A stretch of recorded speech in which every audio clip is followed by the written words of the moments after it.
Rhythm changes.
So improvisation is very elusive to a lot of people, and it has been for me for many years, and continues to be. Except now I figured out that transcribing and practicing and getting into the notes of what it is that the jazz language experiences, then it makes it easier to improvise in the changes when we play songs. So it's not as elusive as everybody thinks it might be. So I've been working on the rhythm changes for a while. I'm getting in there. And it actually helps me with my mind. It's therapy because when I'm focusing on the jazz and practicing, I'm not thinking about anything.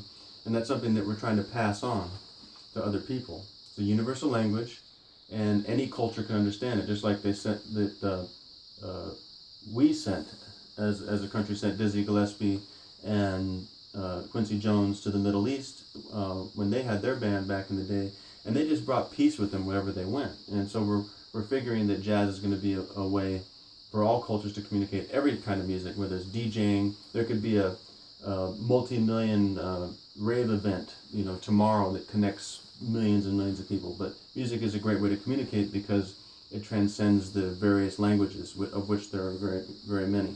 So just focusing on the midsection of the rhythm changes, we know the main section, we can always just use this is the B flat rhythm changes, we can always use the G pentatonic scale.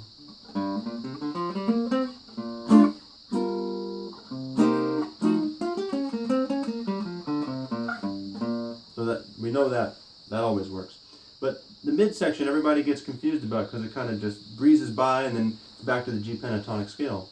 So great way to deal with it is to practice the jazz mixolydian bebop scale. So we take for the D chord, the D7 chord. We also remember that the D7 chord, we can also use the minor based on the 5th degree, which is A minor for this.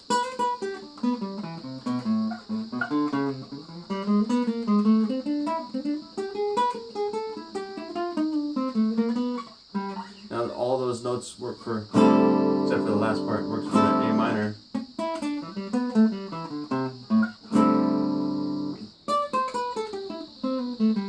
But the mixolydian bebop stuff, which is really hip, once you get in there,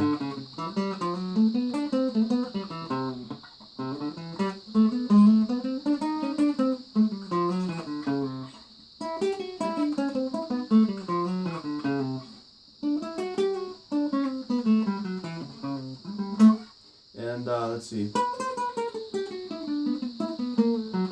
Now D is in a different area, the D7, so if you look at the G7 chord, you can play stuff like this.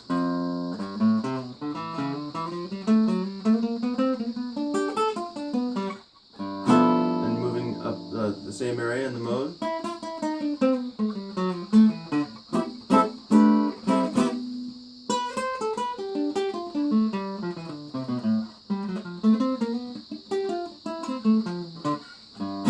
That helps you navigate through those changes, and there is no mystery to it. It's a spiritual experience when you hear the jazz, but the practice is what makes the progress. We earn our success. It's not just something that if you know the scale, it just mysteriously appears when you're playing through the changes. So if you can practice even half hour a day, 5 days a week, and do a soft practice on one of the other days, and then just take a day off. In time, that's what I'm doing. You plant seeds, and if you believe in a higher power, the higher power provides the increase, or if it's just, you call it practice makes progress. However you look at it, every seed goes to a place. So even the tiniest, but even 5 minutes a day makes a difference. And so, cool. That's good. Peace to music.